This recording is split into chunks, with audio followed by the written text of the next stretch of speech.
Napahilot sa sentido si Chris nang matapos niyang pag-aralan ng posibleng question para sa interview niya bukas. Maya-maya ay napatitig siya sa kwarto ng kaibigan niyang si Rafi. Narinig niya ang paghihilik nito. Batugan talaga itong kaibigan niya. Wala atang pakialam sa trabaho nila. Matalino pa naman sana ito at sa tingin niya ay ito talagang kaibigan niya ang nararapat na maging manager nila sa kumpanya. Ang interview kasi nila ay para sa bakanting pwesto ng manager ng isang branch ng kumpanya nila. Pero si Rafi ay hindi sumali sa interview, kaya nasasayangan siya rito. Matanda na kasi ang branch manager nila, kaya't nagretiro na ito matapos atakihin ng high blood pressure. Kaya ang nangyari ay nabakante ang pwesto nito. Kaya binalak ng may-ari ng kumpanya nila na sa main branch kumuha ng manager. 3 silang nag-aagawan sa posisyon. Inalok pa si Rapi ng manager nilang si Mr. Romualdez para sumali sa interview ngayon. Pero tumanggi ito. Nag-e-excel kasi talaga si Rapi sa trabaho nila. Kaya hindi napigilan ni Chris ang mainggit dito. Ganun pa man, ay nagpapasalamat siya sa ngayon dahil hindi sumali sa interview si Rapi.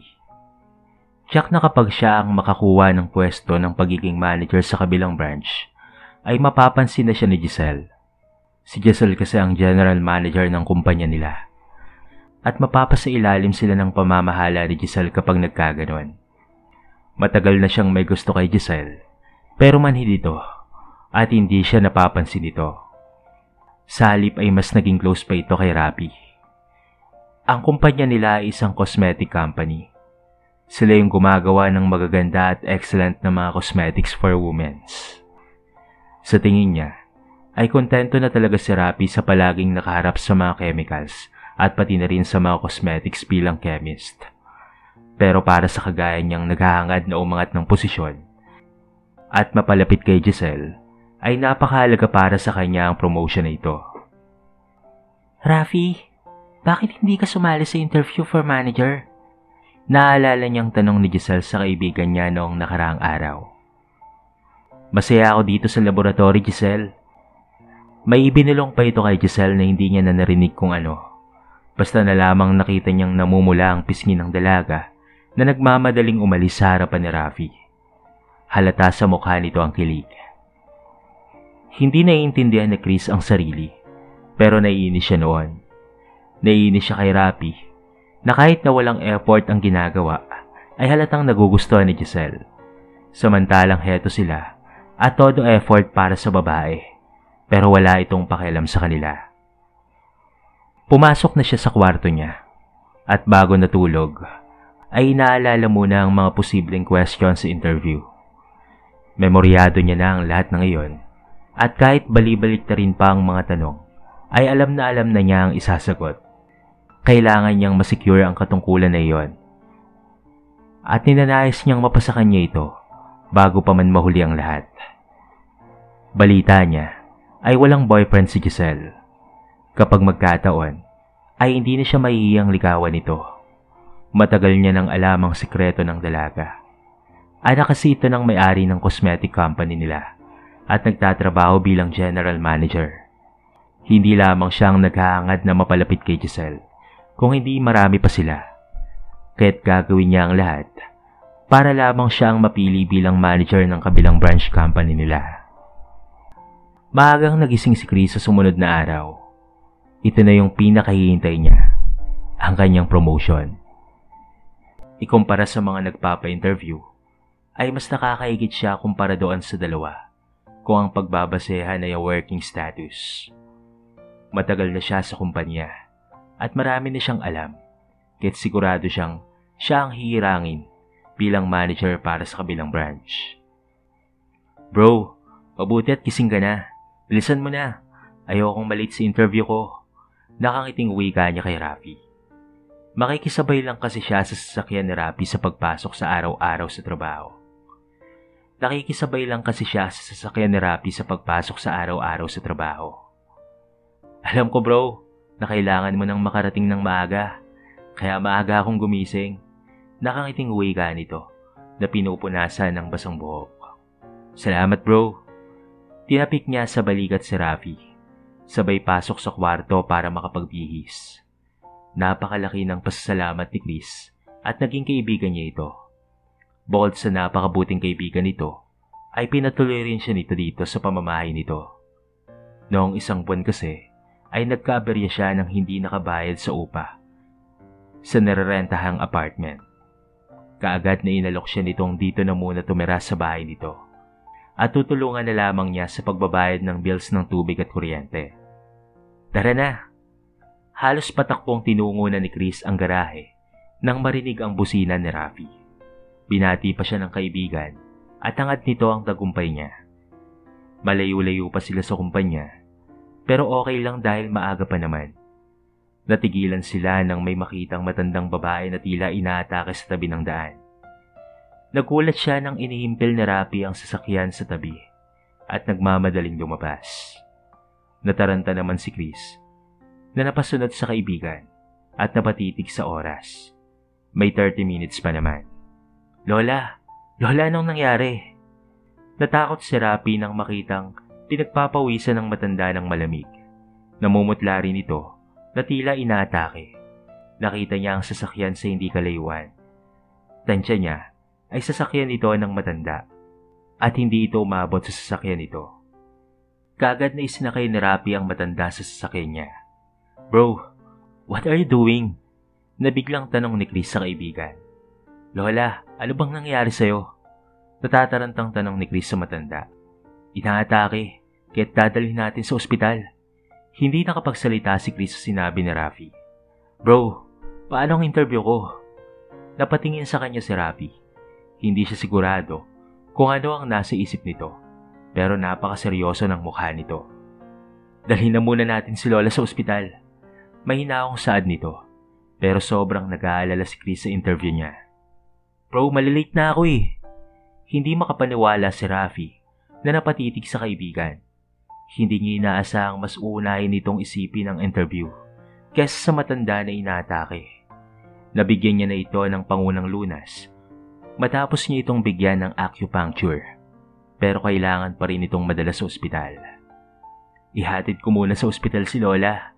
Bro naman, nakasalalay rito ang promotion ko. Iha, medyo okay naman na ang pakiramdam ko, kaya pwede mo na akong ibaba dyan. Ako na lamang ang pupunta sa ospital. Mahina akong wika ng matanda, pero halata pa rin ang paghingal nito. No, Lola, dadalhin kita sa ospital. Napakuyom si Chris ng kamao sa sinagot ng kaibigan niya. Bro, paano ang interview ko nito? Malilate na ako oh.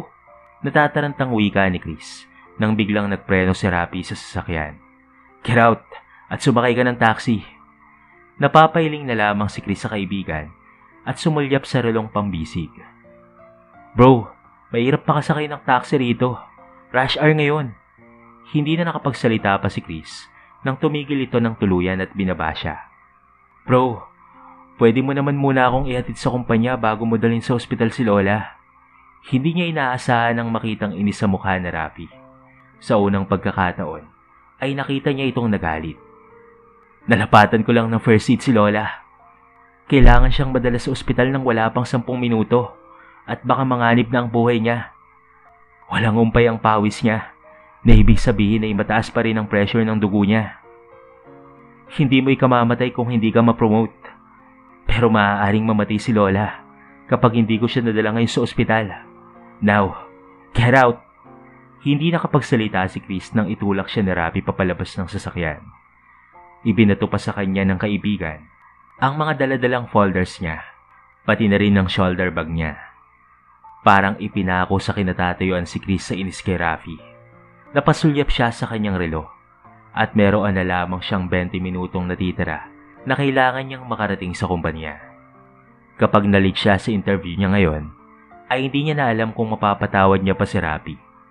Ito sana ang nag-iisang tsansa para siya ay ma-promote at mapalapit kay Giselle. Talagang masasira ang pagkakaibigan nila ni Rafi kapag hindi siya nakarating sa interview. Hindi niya ito mapapatawad kahit kailan. Gigil na talaga siya kay Rafi. Masyadong mayabang ang lalaking ito. Hindi man lamang nito nakita ang kahalagahan ng promotion niya. Mas mahalaga pa rito ang ibang tao na hindi naman ito kakilala. Kanina pa nga siya nag-aabang ng taxi, ngunit tila naman siya biniro ng kapalaran dahil wala talagang dumaraan na taxi.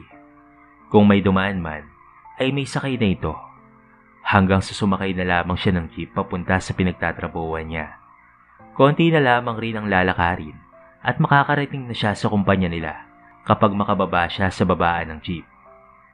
Habang si Rapi naman ay nasa ospital na, hindi niya magawang iwanan ng matanda na inaasikaso pa rin ng mga doktor dahil walang nagbabantay dito.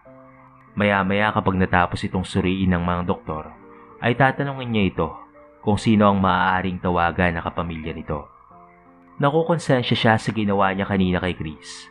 Naiintindihan niya naman ang kaibigan, subalit mas kailangan niyang unahin ang buhay ng matanda na nadaanan niya sa tabi ng daan. Tinawagan niya na lamang ang head nila na may emergency na nangyayari at may dinala siya sa ospital. Maya-maya pa, ay binigyan siya ng doktor ng instruction patungkol sa gamot nito, kaya't pumasok na siya para kausapin ng matanda. Napangiti ito nang makita siya. Maraming salamat sa iyo, iho. Nakangiting wika ng matanda sa kanya. Natawagan ko na ang apo ko, kaya huwag kang mag-alala. Darating na si El. Nakangiting wika ng matanda sa kanya. Okay lang po, Lola. Nagpaalam naman na po ako sa trabaho na may emergency akong pinuntahan, kaya okay lang po. Mamaya na po ako alis kapag dumating na po ang apo mo na magbabantay sa'yo. Napangiti ang doktor at sinabing magaling ang ginawa niyang first aid sa matanda. Napuri pa siya ng doktor dahil accurate at tama ang paggawa niya ng acupuncture. Pumigil iyon sa maaaring pagkakaroon ng mild stroke ng matanda. Natutunan niya iyon noon sa lola niyang nag-aaral ng traditional Chinese medicine. Lola? Lola, are you okay? Biglang bumukas ang pinto ng kwarto at iniliwa doon ang babaeng nag-aalala. Okay lang ako, apo. Tinulungan ako ng isang mabait na binata. Napalingon sa kanya ang babaeng hindi niya inaasahang kakilala niya pala. Giselle? Bulalas na Rapi.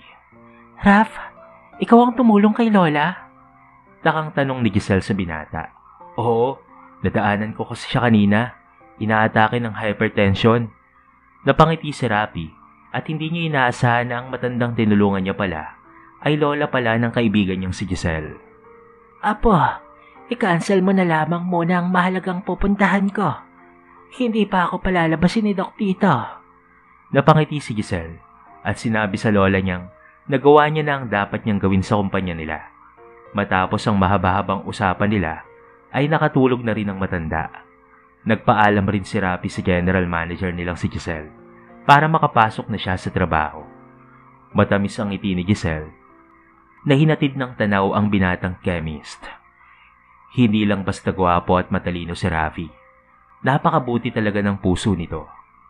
Nagulat si Rafi nang nagmamadaling lumapit sa kanya si Chris pagdating niya sa pinagtatrabahuan nila.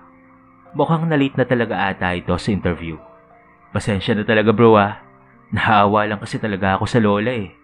Paliwanag niya kay Chris, ngunit tinapik lamang siya ng kaibigan at nginitian. Okay lang bro, nagkaroon daw ng emergency kanina, kaya hindi natuloy ang interview namin. Bukas raw ng 1:00 ng hapon itutuloy ang interview. And guess what? Ang mag-i-interview daw sa amin ay ang mismong chairwoman ng cosmetic company. Dito raw mismo sa opisina natin.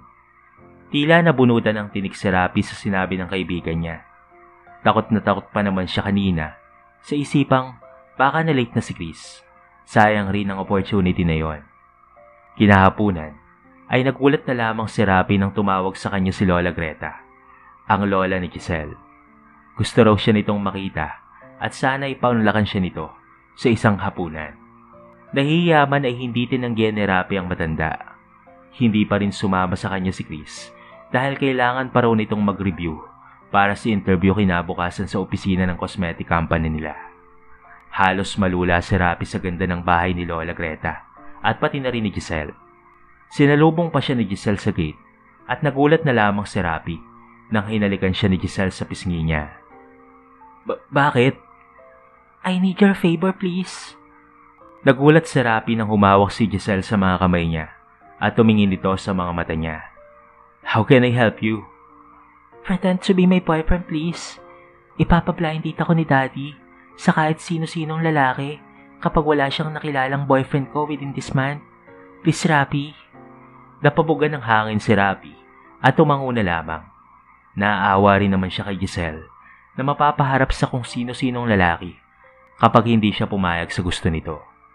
Masayang yumakap sa kanya si Giselle matapos niya itong tanguan at muli pa itong humalik sa pisngi niya. Nagulat pa ang lola niya nang malamang may relasyon sila ng apo niya. Pinakilala kasi siya ni Giselle sa daddy niya bilang boyfriend niya. Siya naman ang nagulat nang makilala ang daddy ni Giselle na siyang professor niya sa organic chemistry noong college.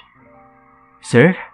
Pagbati niya, nakaramdam tuloy siya ng sundot ng konsensya matapos malaman na ang professor niya ay ang daddy pala ni Giselle na general manager ng cosmetic company na kanyang pinagtatrabahuan.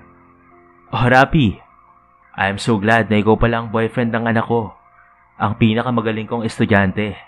Malawak ang ngiti ng ama ni Giselle na kinamayan siya. Napapailing na lamang si Rafi. Ayaw niya sanang magsinungaling pero naaawa siya kay Giselle. Ay nako, Ernesto. What a small world. Akalain mo na boyfriend ito ng apo ko? Siya ang naglita sa akin kanina sa gilid ng daan noong hinaatake ako ng hypertension. Pagkikwento ni Lola Greta. I'm so glad you found a great man, anak. Giselle, actually, si Rapi talaga ang irereto ko sa'yo. Sa setup kong blind date, pero hindi na pala kailangan. Napatawa na lamang si Giselle, na kasywal na humilig sa malapad na balikat na Rapi. Hindi niya inaasahan ito, pero lumalakas ang kabog ng puso niya kapag ganito kalapit sa kanya ang general manager niya.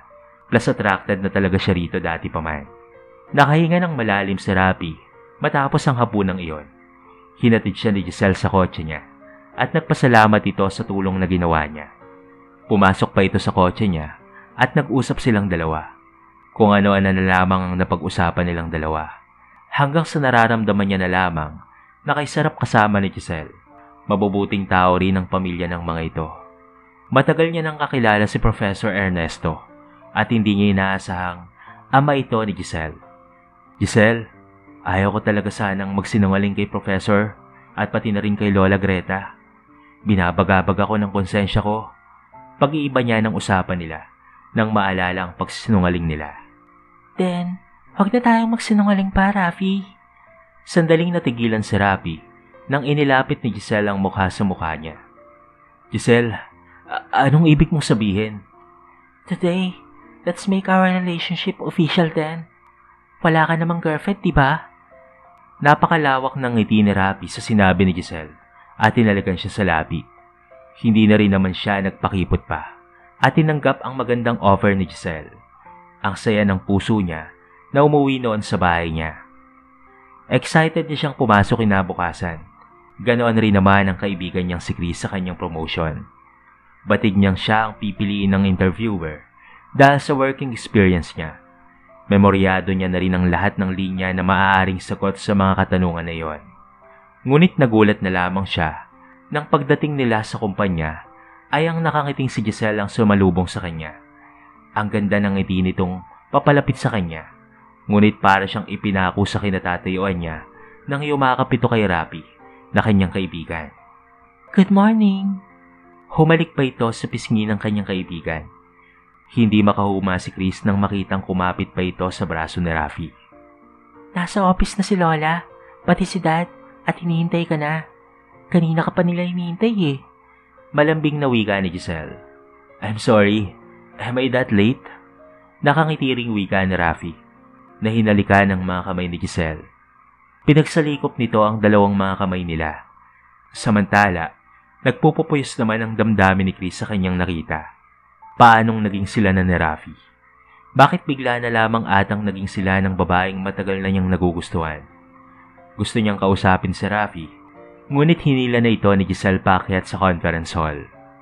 Maya-maya ay nagulat na lamang si Chris sa anunsyo ng managing department na meron na raw napili na manager ang interviewer kaya hindi na sila matutuloy pa. Nanlulumo si Chris dahil sa mga nangyari at nalaman. Ipakikilala raw ngayon sa lahat ang napiling bagong branch manager ng kumpanya nila. Naiinip na naghihintay si Chris sa conference hall ng cosmetic company nila. Naroon halos ang lahat ng tauhan, pero hindi niya pa nakitang muli si Giselle at Serapi na lumabas. Napuno ng paninibugho ang puso niya. Lumabas ang isang matandang babae na nagpakilalang ex-manager ng kabilang branch. Ito yung dapat na mag-i-interview sa kanila. Natigilan si Chris nang makita ang matandang babae na nadaanan nila at tinulungan ni Rapi na madala sa ospital. Hindi niya inaasahang ito pala ang ex-manager ng kabilang branch. Mas lalo siyang nagulat nang marinig ang usap-usapan na lola ito ng general manager nila na si Giselle. Damn, lagot ako nito. Kung alam ko lang sana na siya ang mag-i-interview sa amin at lola siya ni Giselle, ay tinulungan ko sana siya kaagad. Mas lalong nanlead sa sarili si Chris nang isa-isang nilabas sa screen ang achievements ng bagong napiling manager. Napakagaling naman pala ng bagong manager nila. Lalula siya sa daming achievements nito bilang isang chemist at lalo na sa pagpapatakbo ng isang cosmetic company. Muling nagulat si Chris nang matapos nang i-anunsyo ni Lola Greta na ang kanilang bagong manager ay si Rapi na kaibigan niya. Hindi niya inaasahan na ang may-ari pala ng kumpanya at manager ng isang branch ay isa lamang at ito pa ang lola ni Giselle. Napatayo si Chris sa kinaupuan niya. Napatanong kung bakit si Rapi pa sa lahat ng tao.